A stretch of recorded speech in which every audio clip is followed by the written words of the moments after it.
حارس مرمى بتروجيت، وفي احمد الشناوي على فكره في نص ملعب فريق بتروجيت اللي هو اللاعب رقم 12 اللي بيلعب ارتكاز ثالث. وادي شميلز خطيره والهدف الاول.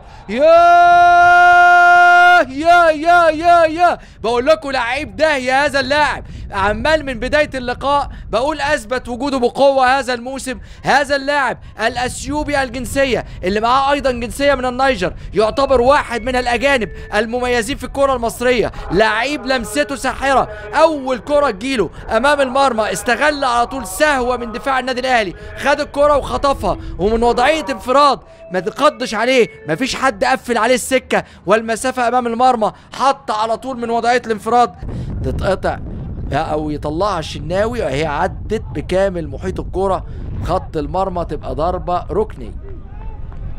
ربما ستكون الفرصه الاخيره للنادي الاهلي في نهايه الشوط الاول وهدف التعادل. يا بقول لكم الفرصه الاخيره وضربه راسيه رائعه. يا عاشور يا مش ممكن. ادي على طول الكرة ملعوبة اهي، الضربة الركنية وعلى طول يحط دماغه فيها في الزاوية البعيدة، على طول يحط دماغه فيها. انما كرة جميلة، حط دماغه وليد سليمان، ده وليد سليمان اعتقد، وليد سليمان حط دماغه في الكرة اهو وعلى طول حاططها في الزاوية البعيدة. يا ولد يا ولد يا ولد، جميلة جدا في الزاوية البعيدة. هدف تعادل قاتل. راجل عقر قال لك لا خلي الهجمه تبقى معانا، عمل نفسه ما تدخلش، وبالتالي الكره لا زالت مع النادي الاهلي. وادي هاتوا خد هاتوا خد وهاتوا خد وجول. بقول لحضراتكم يعني بقول لحضراتكم الاهلي يعني هنشوف اللي جاب الجون ده رمضان صبحي وهدف تاني في مرمى بتروجيت.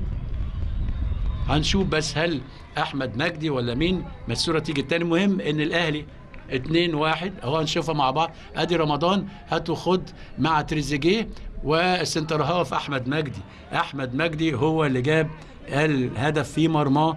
احمد مجدي من نيرانس. انما هاتوا خد حلو قوي، بصوا الراجل الزحلق احمد مجدي وحط هدف في الدقيقه 78 يعني في الدقيقه 34 من زمن الشوط الثاني. 2 الاهلي 1 بتروجيت.